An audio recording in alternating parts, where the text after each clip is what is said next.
hydrogen peroxide. Hydrogen peroxide, the chemical formula of hydrogen peroxide is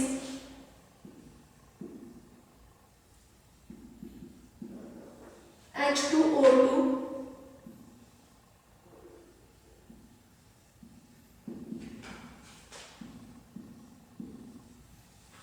H2O2 and molecular weight is 34.0.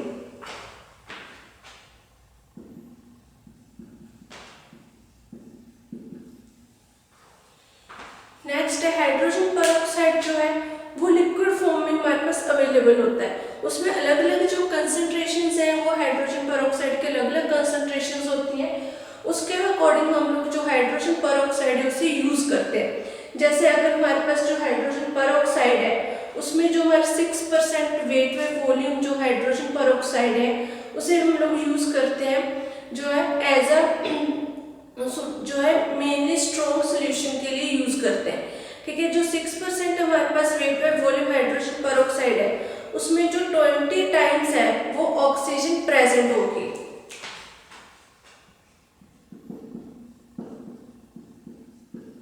H2O2 उसमें जो 20% है वो oxygen present है। उसके बाद जो हमारे पास ये हाइड्रोजन पेरोक्साइड सॉल्यूशन है ये हम लोग क्या मेनली जो प्रिस्क्राइब करते हैं the solution to has to supplies जो सप्लाइड जो सॉल्यूशन है ये मेनली हम लोग प्रिस्क्राइब करते हैं 6% वेट बाय वॉल्यूम H2O2 20% जिसमें ऑक्सीजन अवेलेबल होती है। इसके बाद है जो हमारे पास 3% वॉल्यूम में वेट जो हाइड्रोजन पेरोक्साइड है वो है हम उसको एज अ यूएसपी के अकॉर्डिंग मतलब जो यूनाइटेड स्टेट फार्माकोपी है उसके अकॉर्डिंग हम लोग जो है 3% जो wait by volume hydrogen peroxide है उसे हम लोग एज अ प्रिजर्वेटिव और स्टेबलाइजर के तौर पर हम लोग यूज करते हैं। उसके नेक्स्ट है जो हमारे पास 27% सोल्यूशन है।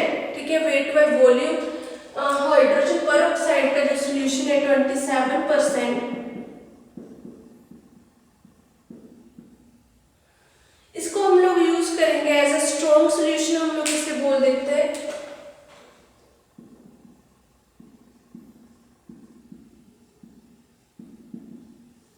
स्ट्रॉन्ग सोल्यूशन बोलते हैं क्योंकि इसमें जो 27% ज्यादा कंसंट्रेशन है H2O2 की इसे हम लोग यूज करते हैं एज अ केमिकल। जो इंडस्ट्रीज है उसमें हम लोग एज अ केमिकल इसको यूज करते हैं।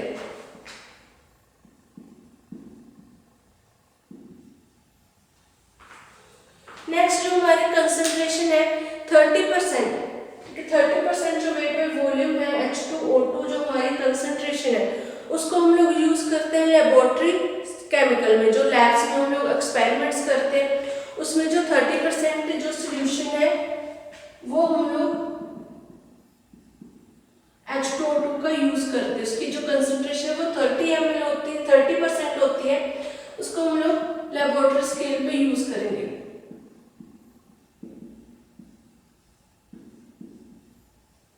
जो हम लोग लैब में एक्सपेरिमेंट्स करते हैं उसमें 30% H2O2 जो है वो हम यूज करेंगे। अब इसकी नेक्स्ट इसकी प्रेपरेशन। जो हमारा H2O2 वो प्रिपेयर कैसे होता है, उसकी मेथड ऑफ प्रेपरेशंस क्या है। फर्स्ट हमारी प्रेपरेशन है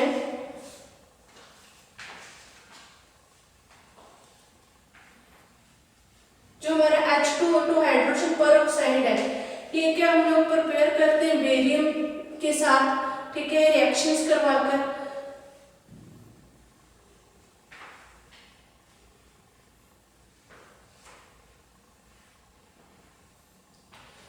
प्रेपरेशन जो बेरियम ऑक्साइड है हमारा, ठीक है, बेरियम पेरोक्साइड है उसके साथ हम लोग रिएक्शन करवाएंगे H2SO4 की। ठीक है, सल्फ्यूरिक एसिड से। जब इन दोनों में रिएक्शन होती है तो हमारे पास प्रिपेयर होता है हाइड्रोजन पेरोक्साइड।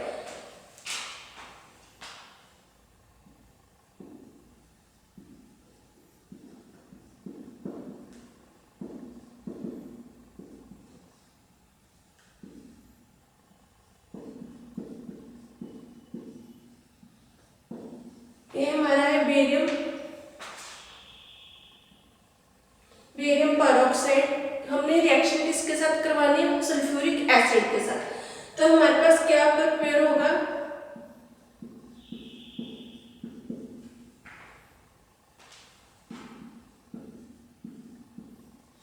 जब इन दोनों की रिएक्शन हो जाएगी तो हमारे पास प्रिपेयर होगा barium sulphide and plus hydrogen पर ऑक्साइड। जो ये हमारे पास जो बेरियम पर ऑक्साइड है उसको हम लोग कैसे यूज करेंगे। पहले जो बेरियम पर ऑक्साइड है हम लोग उसको क्या करते हैं, एक थिन प्लेट बना लेते हैं। प्लेट बना वाटर में पेस्ट वाटर में हम लोग मिक्स करेंगे बेरियम पर ऑक्साइड को, उसके हम लोग पेस्ट बना लेते हैं थिन पेस्ट। फिर उसको हम लोग कूल करेंगे। कूल करने के बाद उसमें हम लोग जो अमाउंट दे रखे हैं अमाउंट के अकॉर्डिंग हम लोग स्लोली उसमें आइस कोल्ड जो है वो ऐड करेंगे। ऐड करने के बाद उसमें हम लोग डिल्यूट जो सल्फ्यूरिक एसिड है वो ऐड करेंगे। फिर उस जो मिक्सचर है हमारा वो अल्केलाइन टू लिटमस हो जाएगा, अल्केलाइन मिक्सचर बन जाएगा। ठीक है, जो सल्फ्यूरिक एसिड के साथ रिएक्शंस होगी, ठीक है, उसके बाद ये जो हमारा सोल्यूशन है वो अल्केलाइन बन जाता है। अल्केलाइन के बाद हम लोग धीरे धीरे इसको क्या करेंगे, इसमें sulphuric acid drop by drop फिर ऐड करते जाएंगे। स्लोली ड्रॉप बाय ड्रॉप जो सल्फ्यूरिक एसिड है हम लोग उस सोल्यूशन जो अल्केलाइन सोल्यूशन है उसमें ऐड करेंगे। ऐड करने के बाद जो हमारा सोल्यूशन है वो क्या हो जाता है, थोड़ा सा स्लाइटली एसिडिक हो जाता है। सल्फ्यूरिक एसिड है, ठीक है, सल्फ्यूरिक एसिड, तो इसलिए हम लोग जब उसमें ड्रॉप बाय ड्रॉप ऐड करेंगे तो वो क्या एसिडिक हो जाएगा। एसिडिक होने के बाद फिर क्या हम उसे कूल करेंगे। कूल करने के बाद फिल्टर करेंगे। फिल्टर के बाद जो उसमें से बेरियम सल्फेट है, ठीक है, ये जो हमारा बेरियम सल्फेट है उसके जो प्रेसिपिटेंट्स है वो रिमूव हो जाएंगे। ठीक है, रिमूव होने का हमारे पास जो है बाकी जो हमारे पास जो बच जाता है फिल्ट्रेट के बाद जो भी हमारा पोर्शन आएगा उसे हम टाइट्रेट करेंगे। स्मॉल पोर्शन को टाइट्रेट का हम स्टैंडर्ड सोल्यूशन क्या लेते हैं, जैसे मोस्टली हम लोग जो स्टैंडर्ड सोल्यूशन है वो लेते हैं पोटेशियम पर मैंगनेट टाइट्रेशन में। ठीक है, तो हम लोग इसमें स्टैंडर्ड जो सोल्यूशन है इसको जब टाइट्रेट करेंगे तो पोटेशियम पर मैंगनेट लेंगे।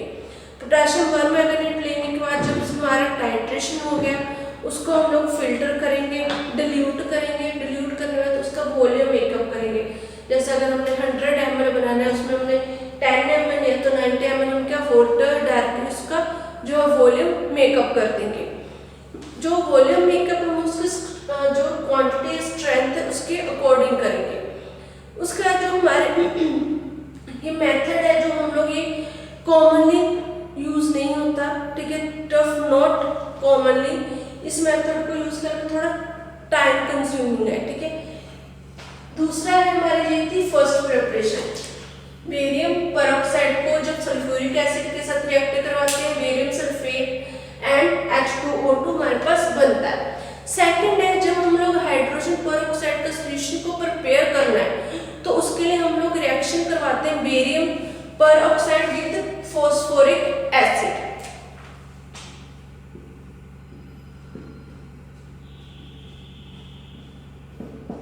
बेरियम परऑक्साइड, ठीक है, प्लस इसमें क्या है फॉस्फोरिक हमारे पास जो है वो एसिड आ गया।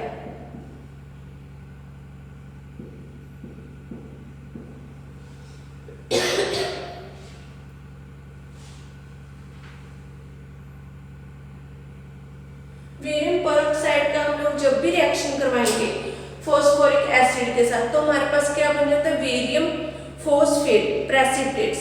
जो बेरियम फॉस्फेट हमारे पास प्रेसिपिटेट्स बनेंगे तो उसके जो अदर हमारे पास जो है उसके बाद सोल्यूशन बनता है वो बनता है हाइड्रोजन परऑक्साइड।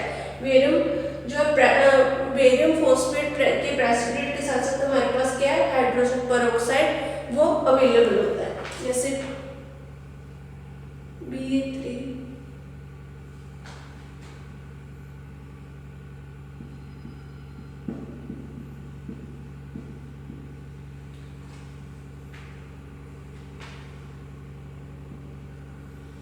ये हमारे पास बन गया जो है बेरियम फॉस्फेट BA3PO42। इसके हमारे पास क्या है प्रेसिपिटेट अवेलेबल होंगे।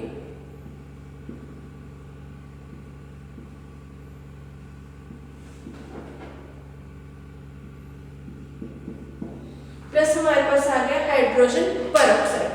ये जो मेथड है ये फर्स्ट मेथड है जिसमें हमने एक्सपेक्ट किया था जो डिल्यूट्स इसमें हम लोग ने क्या यूज किया था, जो डिल्यूट फॉस्फोरिक एसिड है वो हमने इसमें यूज करके देखा था। विद सल्फ्यूरिक एसिड्स के साथ। ठीक है, इसमें क्या है, जो प्रेसिपिटेट रिमूव हो जाते हैं बेरियम फॉस्फेट के, जब प्रेसिपिटेट हम लोग रिमूव करेंगे उसको हम लोग बाद में क्या H2O2 को फिल्टर करेंगे। फिल्टर करने के बाद हमारा जो वॉल्यूम है उसको एडजस्ट करेंगे, उसका वॉल्यूम मेकअप करेंगे कि जितनी हमें स्ट्रेंथ चाहिए। नेक्स्ट जो मेथड है हमारे पास है हाइड्रोजन परऑक्साइड को, जब सोल्यूशन को हम लोग ट्रीट करवाते हैं विद सोडियम परऑक्साइड के साथ। ठीक है, जब सोडियम परऑक्साइड को हम लोग डिल्यूट सल्फ्यूरिक एसिड के साथ रिएक्ट करवाएंगे तो हमारे पास जो है जो H2O2 वो अवेलेबल होता है। अब हाइड्रोजन जो इसमें फर्स्ट है सोडियम परऑक्साइड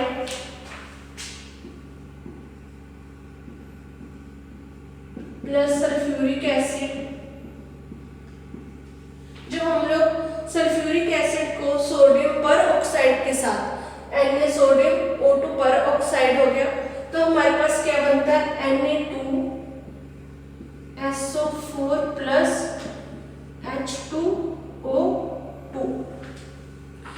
इसमें क्या होता है, इन दिस केस हाइड्रोजन जो परऑक्साइड है is distilled and distilled is analysed by titrating a small portion with the standard solution. इसमें भी हम लोग टाइट्रेशन करते हैं जब स्टैंडर्ड सॉल्यूशन इसमें जो है सेम जैसे इसमें यह था पोटेशियम परमैंगनेट, इसमें हमें टाइट्रेशन के टाइम हम लोग पोटेशियम परमैंगनेट यूज करेंगे।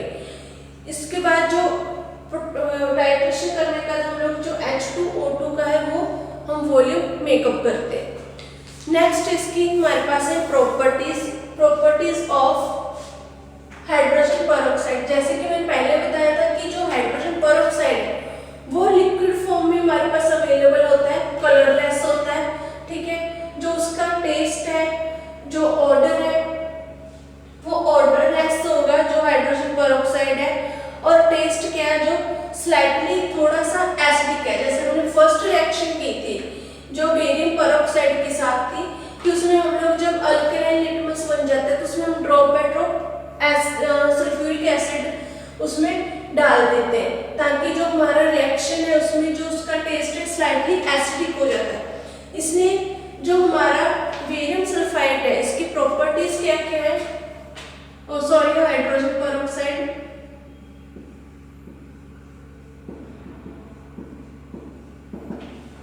फर्स्ट है लिक्विड फॉर्म में है,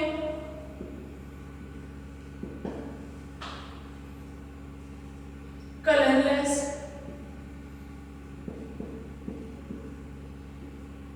slightly acidic in taste,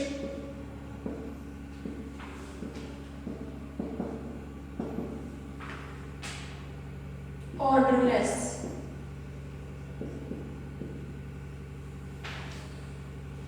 जो हाइड्रोजन परऑक्साइड कलरलेस लिक्विड है, ठीक है, उसके बाद ये स्लाइटली एसिडिक है इन टेस्ट, और ये क्या इसका जो ऑर्डर है वो ऑर्डरलेस है। उसका स्टोरेज है इसकी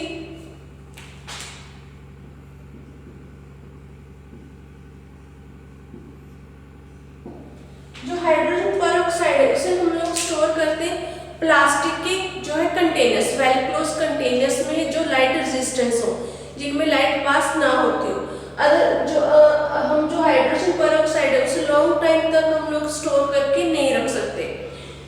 उसमें जो हाइड्रोजन परऑक्साइड है उसे लाइट रेजिस्टेंस में इसलिए रखते हैं क्योंकि जब लाइट पड़ती है उसमें तो ये वो जो हमारा सोल्यूशन है वो क्या है खराब हो जाता है, डिटीरियोरेट हो जाता है।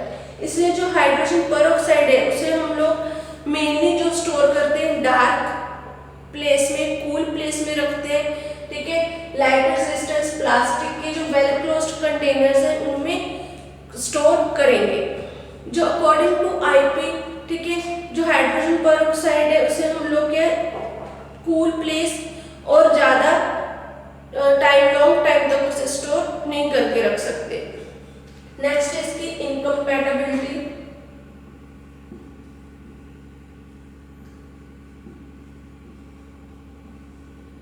कि किस किस रिएक्शंस कौन कौन से कंपाउंड्स हैं जिनके साथ जो हाइड्रोजन परऑक्साइड है वो कंपैटिबल नहीं होता। जैसे इसमें है जो मोस्टली ऑर्गेनिक सब्सटेंसेस हैं एंड जो अल्कलाइज हैं हमारे, या फिर जो परमैंगनेट्स हो गए ऑर्गेनिक सब्सटेंसेस,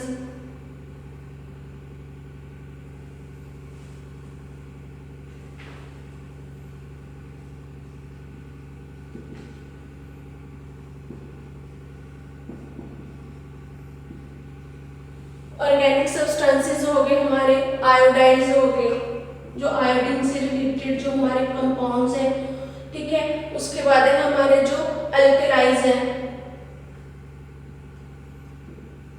ये जो हाइड्रोजन पेरोक्साइड है इनके साथ कंपैटिबल नहीं होता। उसके बाद है हमारे यूजेस, जो हाइड्रोजन पेरोक्साइड इसके क्या क्या यूज है। जो हाइड्रोजन पेरोक्साइड है मेनली फर्स्टली हम लोग इसे यूज करते हैं जो एयर्स में से वैक्स को रिमूव करने के लिए, ठीक है। जो हमारे एयर में वैक्स होती है, जब कई बार एयर में पेन हो जाता है बहुत ज़्यादा, तो हम लोग क्या है उसमें से अपनी वैक्स जो है वो रिमूव करवाते हैं, एयर को क्लीन करवाते हैं एयर को। तो हमारा फर्स्ट है जो इसका यूज क्या है, ईयर की वैक्स को रिमूव कराना।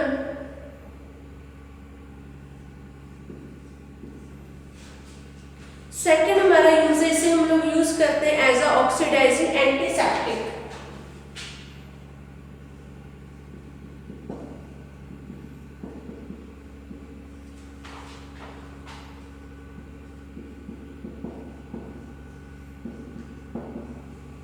ऑक्सीडाइजिंग एंटीसेप्टिक यूज करते हैं जो बैक्टीरिया, पैथोजेनिक बैक्टीरिया है उनको डिस्ट्रॉय करने के लिए। उसके बाद हमारे पास सेकंड है इसका यूज है कि use for cleansing action on cut and bonds. जो हमारे बॉन्ड्स और कट लग जाते हैं, ठीक है, उनको क्लीन करने के लिए हम लोग जो है इसका यूज करते हैं हाइड्रोजन पेरोक्साइड।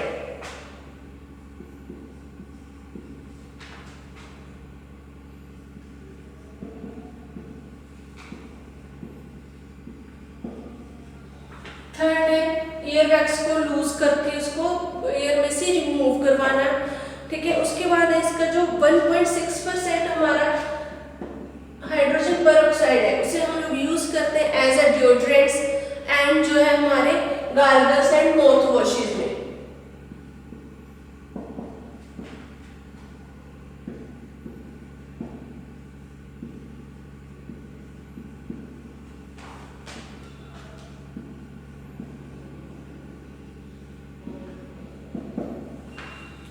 नेक्स्ट वन जो हमारा हाइड्रोजन पेरोक्साइड उसे हम लोग यूज करते हैं इन ब्लीचिंग द हेयर।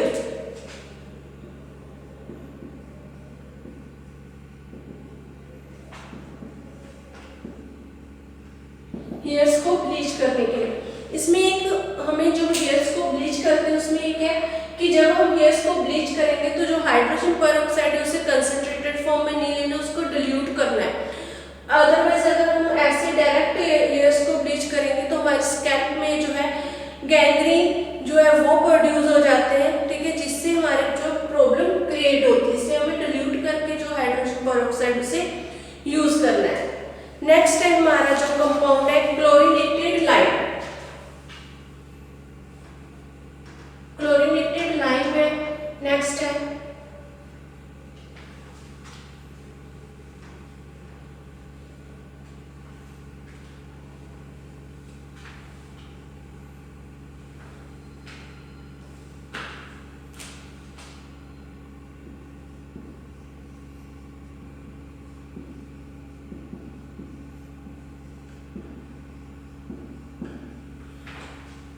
जो क्लोरीनेटेड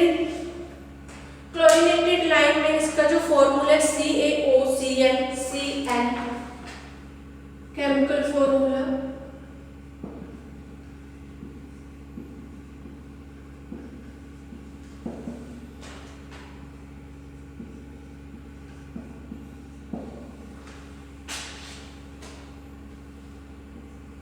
ये इसका केमिकल फॉर्मूला, इसका मॉलिक्यूलर वेट है 136.898।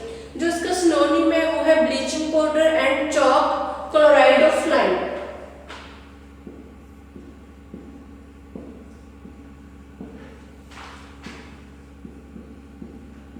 Bleaching powder and chloride of lime.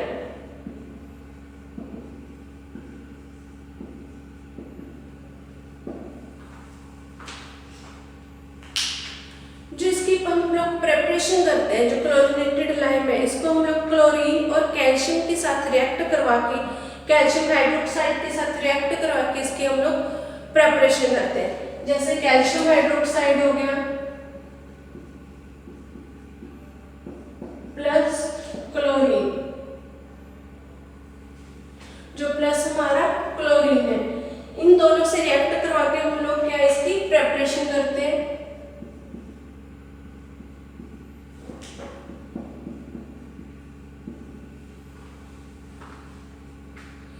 जो ये प्रोसेस है, जो हम लोग ये प्रोसेस करते हैं, ये 12 से 24 आवर्स तक की प्रोसेस है, इतने ये टाइम ले लेती है, 12 से लेके 24 आवर्स तक। उसका इसकी जो प्रॉपर्टीज है, ये डल व्हाइट कलर का पाउडर होता है।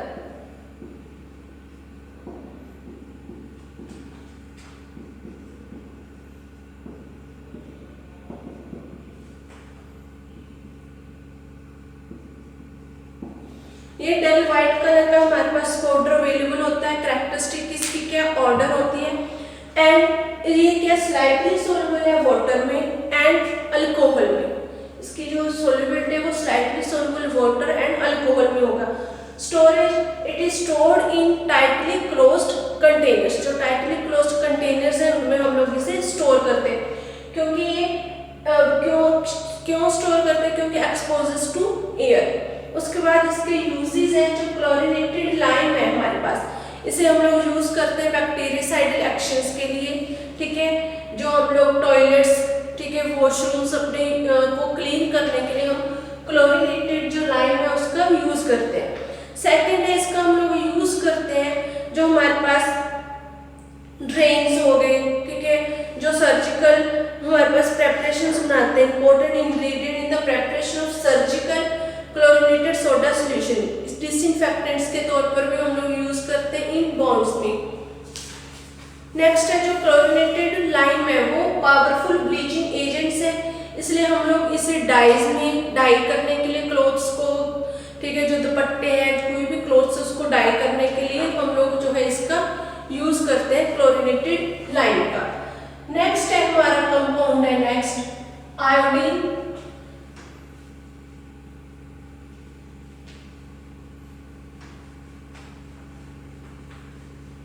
आयोडीन का हमें जैसे पता है कि आयोडीन की जो डेफिशिएंसी है उससे हमें क्या गोइटर हो जाता है, ठीक है।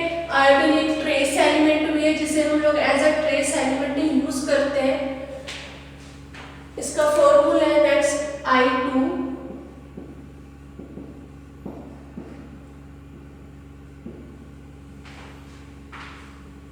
मॉलिक्यूलर वेट है 253.8।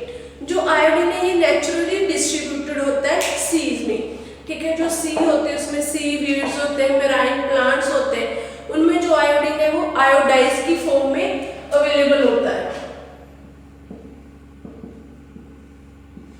आयोडाइज की फॉर्म में वो हमारे पास अवेलेबल होते हैं। उसके बाद में हम लोग एक्सट्रैक्शन करके उसको फिल्ट्रेट करके जो है वो आयोडीन की फॉर्म में लेकर आते हैं यूज करने के लिए। इसमें प्रेपरेशन है इसकी, जो फर्स्ट है फ्रॉम सी वीड्स।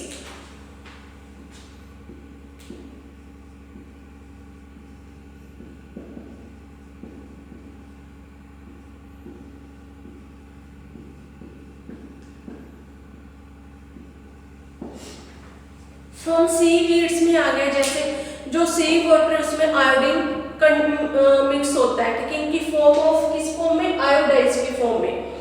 उसका जो उसके आसपास जो सी के आसपास मेराइन प्लांट्स होते हैं उनमें भी आयोडीन चला जाता है। तो हम लोग क्या करते हैं उसको उन जो है ड्राई सी वीड्स को ड्राई करते हैं, ठीक है, उनको बर्न कर देते हैं, ड्राई करते हैं। जब उनकी जो ऐश होती है, ठीक है, उसे हम लोग बोल देते हैं कैल्ट। जो उनको हम लोग जला देते हैं, जब लोग बर्न करने के बाद जो हमारे पास उनकी ऐश अवेलेबल हो जाती है उसको हम एक्सट्रैक्टेड करते हैं विद वाटर के साथ एक्सट्रैक्शन करते हैं। एक्सट्रैक्शन करने का जो प्यूरिफाइड है, रिमूव क्लोराइड, सल्फेट, सल्फाइड, थायोसल्फाइड, उसमें और भी जो हमारे पास ट्रेस एलिमेंट्स प्रेजेंट्स होते हैं वो प्योर फॉर्म में है, उनको रिमूव करते हैं, ठीक है। रिमूव करने का तो हम लोग उसे करेक्ट क्लोरीन के साथ रिएक्ट करवाएंगे। रिएक्ट करने के बाद पर हमारे पास प्रेसिपिटेशन बन जाते हैं, प्रेसिपिटेट्स। जो प्रेसिपिटेट्स होते हैं वो किसके होते हैं, आयोडीन्स के। उनको करेक्ट करते हैं और सब्लिमेशन करते हैं उनकी। इसकी जो फॉर्म है 2NaN + Cl, जो हमारे पास ये NaI + Cl2 हम लोग क्लोरीन के साथ रिएक्ट करवाएंगे तो उससे हमारे पास क्या बन जाता है, 2NaCl सोडियम क्लोराइड निकल जाता है, प्लस जो हमारे पास फॉर्म अवेलेबल हो जाता है आयोडीन। सेकेंड है, उसके बाद है इसकी प्रॉपर्टीज। जो आयोडीन है वो ग्रेइश ब्लू कलर का होता है, उसमें मेटेलिक लस्टर होती है। मेटेलिक लस्टर जैसे चमक, ठीक है, कोई भी हम लोग जैसे चीज सब्सटेंस रख देते हैं उसमें चमक आने लग जाती है जब हम इसका पाउडर फॉर्म में देखते हैं। ये ग्रीनिश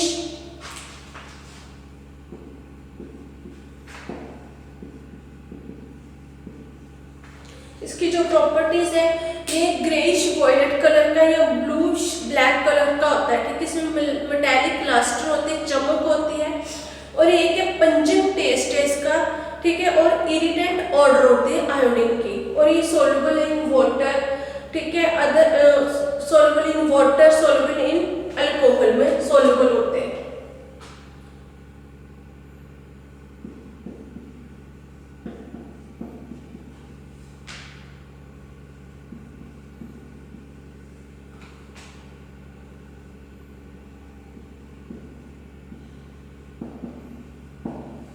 अल्कोहल एंड वाटर में सोल्युबल होता है आयोडीन। उसके बाद इसकी स्टोरेज है, जो वो आयोडीन है उसे हम लोग स्टोर करते हैं well closed bottles fitted with glass stoppers, जिनमें ग्लास के स्टॉपर्स होते हैं उसमें हम लोग इसे स्टोर करते हैं कंटेनर्स में, क्योंकि जो हमारे पास आयोडीन है वोलाटाइल होता है, ठीक है, और जो वेपर्स है अटैक बोथ उसके जो कॉर्क है और स्टॉपर्स हैं दोनों पे अटैक करते हैं। इसलिए हम लोग इसे जो ग्लास के स्टॉपर्स कंटेनर्स होते हैं, जैसे हमारी रिएजेंट्स बोटल्स के ऊपर होते हैं ग्लास के स्टॉपर्स, उन जैसे बोटल्स के ऊपर हम लोग इसे स्टोर करते हैं। इनकम्पैटिबिलिटी है इसकी जी अल्कलाइज कार्बोनेट के साथ, ठीक है, और अल्कलाइज के साथ इनकम्पैटिबल है। यूज है, नेक्स्ट यूज है इसका, हम लोग यूज करते हैं टॉपिकल एंटी इन्फेक्टिव,